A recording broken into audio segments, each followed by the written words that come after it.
खास और ज्ञानवर्धक है। आज की वीडियो उन सुहागन के लिए बनाई गई है जो पूजा पाठ तो करती है पर उन्हें पूजा का कोई फल नहीं मिलता। अगर आप भी पूजा पाठ करते हैं और आपको भी पूजा का कोई फल नहीं मिलता है तो कुछ ऐसी गलतियां होती हैं जो हमारी माताएं बहनें जरूर कर देती हैं। भक्तों, आज हम आपको उसी के बारे में बता देते हैं कि वह कौन सी गलतियां कर देती है जिससे हमें भगवान की कृपा नहीं हो पाती, किन कामों से हमें भगवान की कृपा प्राप्त नहीं हो पाती, यानी कि छठ पर्व में ऐसी गलतियां भूल कर भी न करें। भक्तों, आज की वीडियो बेहद ही खास और ज्ञानवर्धक होने वाली है, इसीलिए अगर आप छठी माई के सच्चे भक्त हैं तो कमेंट बॉक्स में जाकर जय छठी माई अवश्य ही लिखें, जिससे आपकी सभी इच्छाएं, मनोकामनाएं एवं छठी माई की कृपा आप पर बनी रहे और आपके घर में सुख समृद्धि धन दौलत और ऐश्वर्य की प्राप्ति हो। आज हम आपको वह गलतियां बताने जा रहे हैं जो आप भूल कर भी छठ पर्व के दौरान नहीं करें।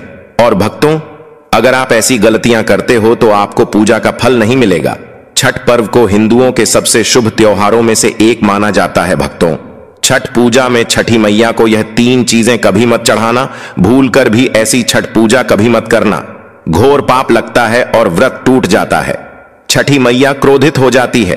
भक्तों, आगे बढ़ने से पहले हमारे चैनल प्राचीन ज्ञान को जरूर सब्सक्राइब करें और इस बेल आइकन को दबाना ना भूलें। भक्तों, हिंदू पंचांग के अनुसार छठ वर्ष कार्तिक मास के शुक्ल पक्ष की षष्ठी तिथि को मनाया जाता है। हमेशा दीपावली के बाद पड़ता है, जो कि परंपरा से प्रारंभ होता है। यह व्रत करने वाले व्रतधारी 33 घंटे तक का निर्जला व्रत रखते हैं, जिसके बाद छठी मैया की आराधना और सूर्य देव को अर्घ्य देने के बाद इस व्रत का समापन किया जाता है। भक्तों, सबसे पहले हम यह जानते हैं कि ऐसी कौन सी महिलाएं हैं जिन्हें छठ पूजा नहीं करनी चाहिए। लगता है घोर पाप और व्रत टूट जाता है, छठ मैया क्रोधित हो जाती है। भक्तों, छठ पूजा का व्रत ऐसी महिलाएं गलती से भी न रखें, अन्यथा आपकी संतान की मृत्यु हो सकती है, पति पर भारी संकट आ सकते हैं, उल्टा आप पाप के भागीदार बन सकते हैं। यह महिलाएं छठ पूजा से रहे दूर। भक्तों, कार्तिक मास की षष्ठी को छठ मनाई जाती है। छठे दिन पूजी जाने वाली षष्ठी को बिहार में आसान भाषा में छठी मैया कहकर पुकारते हैं। मान्यता है कि छठ पूजा के दौरान छठी मैया पूजी जाने वाली यह सूर्य भगवान की बहन है, इसीलिए लोग सूर्य को अर्घ्य देकर छठ मैया को प्रसन्न करते हैं। वहीं पुराणों में मां दुर्गा के छठे रूप कात्यायनी देवी को भी छठ माता का ही रूप माना जाता है। 108 छठ मैया को संतान देने वाली माता के नाम से भी जाना जाता है। मान्यता है कि यह पर्व संतान के लिए मनाया जाता है। खासकर वह जोड़े जिन्हें संतान की प्राप्ति नहीं हुई है तो वह छठ का व्रत रखते हैं। वहीं सभी अपने बच्चों की सुख शांति के लिए छठ मनाते हैं। लेकिन भक्तों, क्या आप जानते हैं कुछ ऐसी महिलाएं भी हैं जिन्हें छठ पूजा का व्रत गलती, जैसे कि कोर्ट मैरिज और शादी के बिना ही संतान की उत्पत्ति कर देना सबसे बड़ा पाप है। ऐसे में छठ पूजा का नहीं किए हैं और वही बिन शादी के जब ऐसे लोग साथ में रहते हैं तो समाज में ऐसा रिश्ता है, रक्षा घर परिवार होता है खुशहाल। छठ पूजा करने से सैकड़ों यज्ञों का फल की प्राप्ति होती है, परिवार में सुख समृद्धि व धन की प्राप्ति होती है। छठी मैया की पूजा से सभी मनोकामनाएं होती हैं पूरी। भक्तों, वहीं कुंवारी कन्याएं और पुरुष भी छठ पूजा कर सकते हैं। छठ पूजा का फल कई गुना प्राप्त होता है। इससे व्यक्ति के सभी पाप खत्म हो जाते हैं और सुख समृद्धि की प्राप्ति जाती है। छठ पूजा का व्रत पूरा करने से स्वयं छठी मैया आपके पूरे घर की रक्षा करती है। भक्तों, अब यह भी जान लेते हैं कि छठ मैया को ऐसी कौन सी 3 चीजें हैं जो नहीं चढ़ानी चाहिए, भयंकर पाप लगता है। भक्तों, नंबर 1, सूर्य भगवान को अर्घ्य देने के लिए तांबे का लौटा ही प्रयोग करें, लेकिन भूल कर भी चांदी, स्टील, शीशा और प्लास्टिक के बर्तन से अर्घ्य नहीं देना चाहिए, इससे व्रत टूट सकता है। भक्तों, नंबर 2, व्रत के दौरान घर में कभी भी मांसाहार न बनाएं और ना ही परिवार में किसी को खाने दें। साथ ही साथ व्रत के दौरान घर में मदिरा आदि या धूम्रपान भी नहीं करना चाहिए। भक्तों, नंबर 3, छठी मैया का प्रसाद बहुत ही शुद्धता के साथ बनाया जाता है। उनका प्रसाद हमेशा ऐसे चूल्हे पर बनाएं जिससे ताजा लेप आ गया हो। यदि गैस पर बना रहे हो तो गैस स्टोव को अच्छी तरह से धो लें। पहले से बने चूल्हे पर कभी प्रसाद न बनाएं, इसके लिए नया ही बनाएं। भक्तों, नंबर 4, सूर्य को अर्घ देने से पहले कभी भी भोजन ग्रहण न करें, घोर पाप लगेगा। वृद्ध लोगों को पहले और दूसरे दिन सूर्य को जल देने के बाद ही भोजन करना चाहिए। छठी मैया से मांगी मन्नत अगर पूरी हो तो आपको अपनी मन्नत को पूरा होने की विशेष पूजा जरूर करनी चाहिए, अन्यथा आपको प्रकोप का सामना करना पड़ सकता है। नंबर 6, प्याज और लहसुन का प्रयोग इन दिनों तक भूलकर भी ना करें। इस जीवन में आपको बहुत बुरे दौर से गुजरना पड़ सकता है। इस समय लहसुन, प्याज वगैरह से दूरी बनाकर रखें। भक्तों, नंबर 7, छठ का व्रत करने वालों को जमीन पर 4 दिन तक सोना चाहिए। छठ पूजा वाले कमरे में ही अपना आसन लगाना चाहिए और आपको छठ मैया का ध्यान करते रहना चाहिए। इससे छठ मैया आपके व्रत को संपूर्ण करती है और कोई भी विघ्न बाधा नहीं आती। नंबर 8, जिस जगह पर प्रसाद बन रहा हो वह साधारण भोजन भी नहीं बनाना चाहिए, साथ साथ उस स्थान पर खाना भी बढ़ जाता है।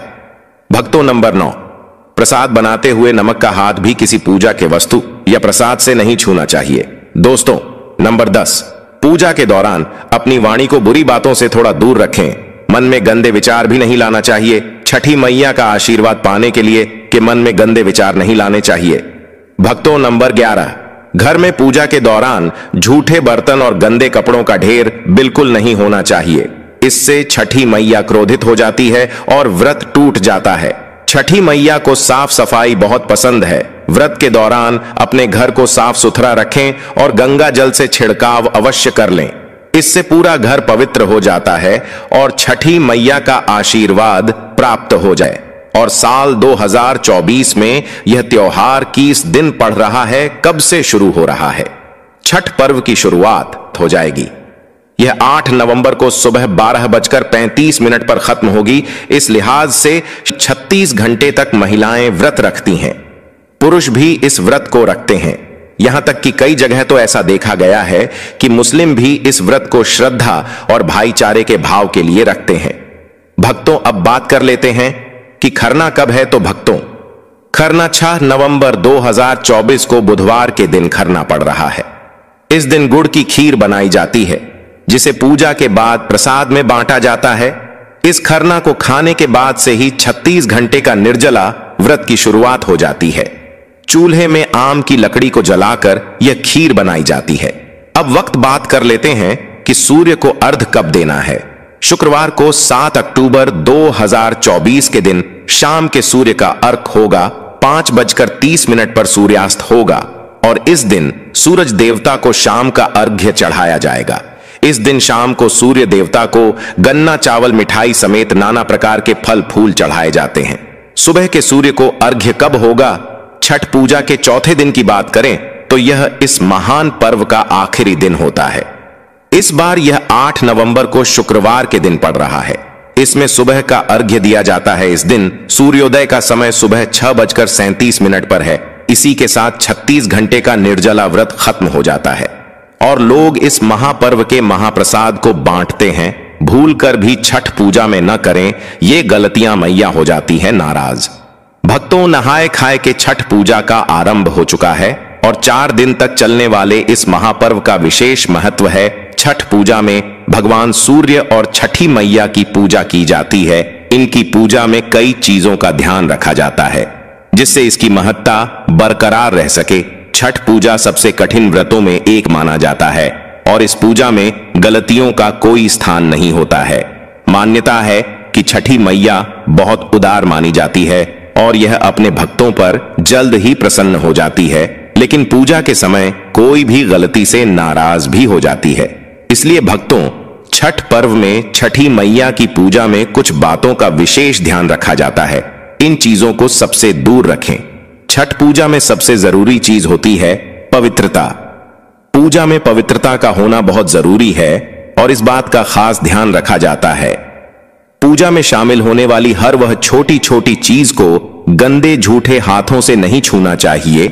यहां तक कि दूसरे सामान को छूकर भी छठ पूजा में शामिल होने वाली चीजों को नहीं छूना चाहिए और बच्चों से भी इन सामान को दूर रखना चाहिए। छठ पूजा के सामान को केवल साफ सुथरे हाथ से लेना चाहिए। ऐसी चीजों को न करें। मां को अर्पित छठ पूजा में छठी मैया को चढ़ाने वाली कोई भी चीज झूठ लाई और खंडित नहीं होनी चाहिए। अगर पेड़ों पर लगे फल फूल को भी पशु पक्षी ने झुठलाया है तो उसको भी माता को अर्पित न करें। फल फूल हमेशा साफ सुथरे और शुद्ध होने चाहिए, क्योंकि भक्तों उनको छठी मैया को प्रसाद के रूप में अर्पित करने का नियम है। साथ ही ध्यान रखें कि छठ पूजा में जो चीज शामिल होती है केवल उन्हीं चीजों का प्रयोग में लाएं और अपने मन से किसी भी चीज को न चढ़ाएं ही बनाते हैं। छठ का सबसे प्रसिद्ध प्रसाद ठेकुआ है, जिसको महाप्रसाद के नाम से भी जाना जाता है। ठेकुआ को काफी साफ को घी या फिर रिफाइंड तेल में तला जाता है। भक्तों तोता ने एक बार छठ पूजा में शामिल होने वाली और शुद्ध